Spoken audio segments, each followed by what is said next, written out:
Hill has issued a severe thunderstorm warning for southern Baldwin County in southwestern Alabama, west central Santa Rosa County in northwestern Florida, central Escambia County in northwestern Florida, until 10:45 p.m. Central Standard Time. At 9:43 p.m. Central Standard Time, severe thunderstorms were located along a line extending from Daphne to 3 miles southwest of Point Clear to Dauphin Island to 15 miles south of Fort Morgan, moving east at 50 miles per hour. Hazard, 60 miles per hour wind gusts. Source, radar indicated. Impact, expects damage to roofs, siding, and trees.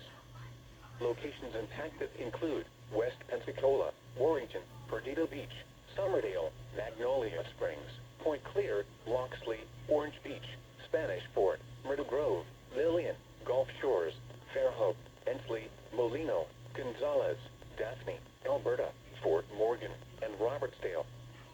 For your protection, move to an interior room on the lowest floor of a building. A tornado watch remains in effect until 1 a.m. Central Standard Time for southwestern Alabama and northwestern Florida. Repeating, a severe thunderstorm warning has been issued until 10:45 p.m. Central Standard Time for the following counties: Baldwin, Alabama, and the following counties in Florida: Escambia and Santa Rosa.